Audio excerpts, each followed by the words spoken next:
Adapun kesulitan hidup, dari mulai rezeki, jodoh, anak, keluarga, kerja, ekonomi, sosial, politik, 2 kali Allah janjikan, fa inna ma'al usri yusra. Diulang sekali lagi, inna ma'al usri. Makanya kalau hidupmu susah, fa inna ma'al usri yusra, inna ma'al usri yusra, fa inna ma'al usri yusra, inna ma'al usri yusra, fa inna ma'al usri yusra, inna ma'al usri yusra. Nama anakmu siapa? Yusra. Gimana hidupnya? Sulit terus Pak Ustaz. Kalau engkau sulit setelah berusaha, sesungguhnya Allah ingin engkau di makom itu, karena Allah menurut ilmunya engkau hanya layaknya di situ. Sama seperti anak kecil minta pisau, umur 5 tahun, minta pisau mah, minta pisau, minta pisau. Dikasih apa enggak?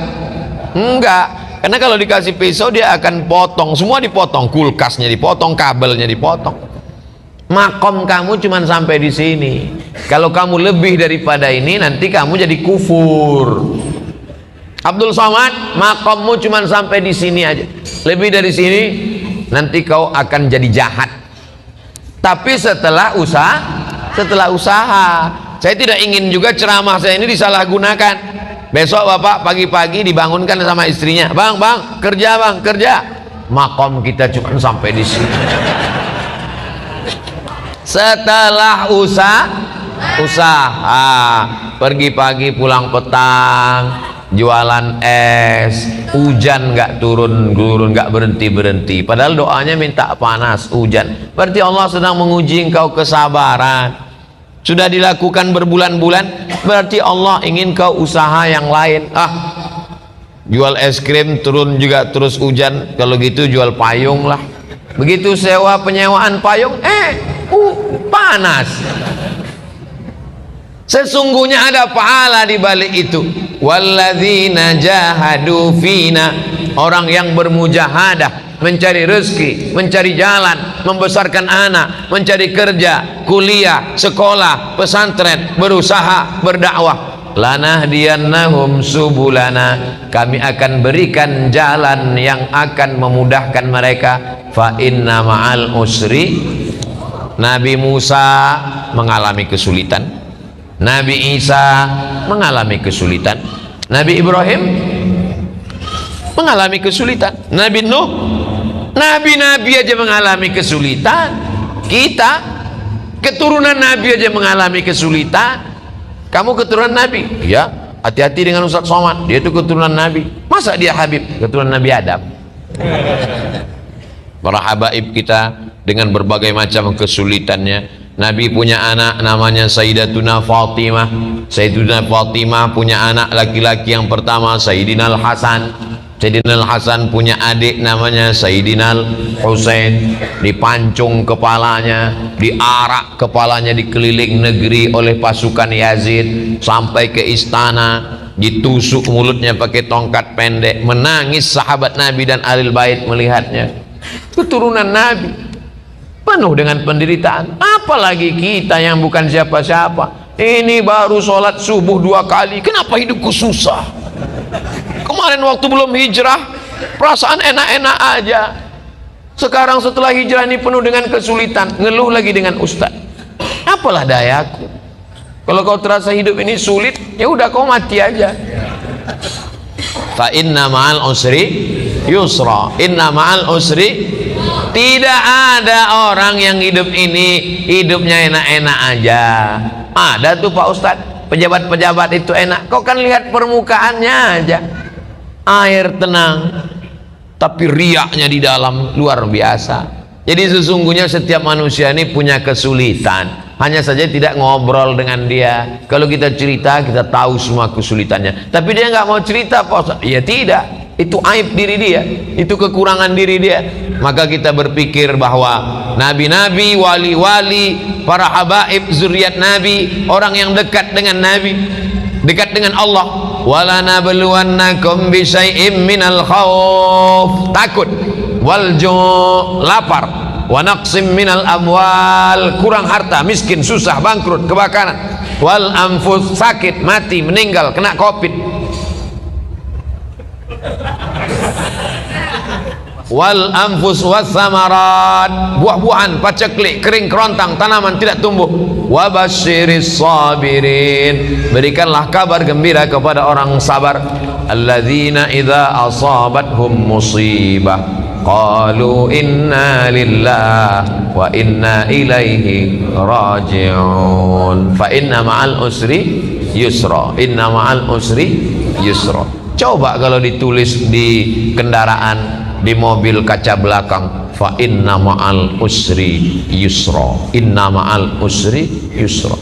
Pas lampu merah, orang di belakang ngelihat, dia sedang sibuk, stres, depresi. Pas dia lihat tulisan fa inna ma'al usri yusra, inna ma'al usri yusra. Kita tidak berdakwah, tidak ceramah, tapi dengan tulisan di kaca itu. Coba supir-supir truk itu kalau ditulisnya di belakang truknya fa inna ma'al usri yusra. Ini enggak, truk-truk di belakang tulisan kutunggu jandamu. Apa ini? Mau pulang bokeh, enggak pulang rindu. Yang baca stres, yang nyetir gila. Cobalah hidup kita nih berdakwah.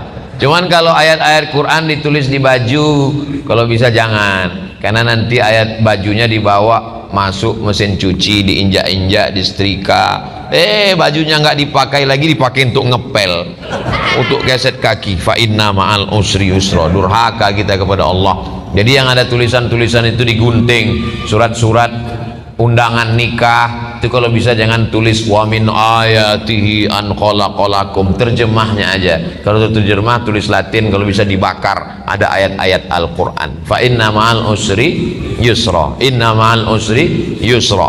Apa ayat berikutnya? Fa idza faraghta fansab. Kalau sudah selesai dari satu kegiatan, pindahlah kegiatan berikutnya. Alhamdulillah udah bangun masjid Pak Ustadz, bangun masjid satu lagi. Alhamdulillah sudah buat rumah Quran Pak Ustadz, buat rumah Quran satu lagi. Alhamdulillah sudah bangun pondok tahfiz Quran Pak Ustadz, buat lagi. Alhamdulillah sudah selesai S1 Pak Ustadz, lanjutkan S2. Alhamdulillah sudah nikah Pak Ustadz. Saya mancing-mancing aja. Mereka berani ini kan karena nggak ada ibu-ibu. Tapi jangan lupa mata-mata ada. Fa idza faraghta fansab. Jangan pernah berhenti berkayuh. Berhenti berkayuh berarti jatuh. Bisa untuk update status yang ini. Kalau kau berhenti berkayuh berarti jatuh. Dari mana Ustaz temukan itu? Filosofi waktu naik sepeda. Berhenti berkayuh berarti kau akan tenggelam. Dari mana Ustaz dapatkan itu? Ketika sedang diving, mesti terus berkayuh. Begitu juga dengan naik perahu ketika arung jeram, mesti terus berkayuh. Kalau tidak, maka kita akan terbawa oleh arus. Kapan kita berhenti? Ketika malaikat maut datang mencabut nyawa, malaikat datang memanggil kita, ya ayyatuhan nafsul mutmainnah, irji'i ila rabbiki radiyatan mardiyah, fadkhuli fi ibadi wadkhuli jannati. Saat itu kita akan mati tersenyum karena aktivitas sudah selesai. Fa idza faragta fansab. Kalau selesai khutbah maka salatlah. Kalau selesai salat tausiah. Selesai tausiah nanti akan pindah ke tempat tausiah satu lagi. Habis itu nanti malam. Habis itu besok pagi. Hari Ahad pulang ke Riau. Habis itu ke Kalimantan Barat. Setelah itu ke Batam. Habis itu nggak ingat lagi jadwal. Jangan pernah berhenti. Saya tidak mau anak-anak muda ini bawaannya letoy, loyo, lunglai, lemas, bawaannya mau mati. Marah yang tua semangat. Itu tadi kalau kita dengarkan suara imam tadi, kalau tidak dilihat wajahnya direkam video, suaranya, coba tebak, rekam, bawa pulang ke rumah, tes sama orang rumah. Berapa umur imam? Pasti dia bilang, ini kayaknya SMP kelas 3. Suaranya melengking. Saya kalau imam suara melengking semangat saya. Tapi kalau sudah Bismillahirrahmanirrahim, dakwaannya mau sholat jenazah aja.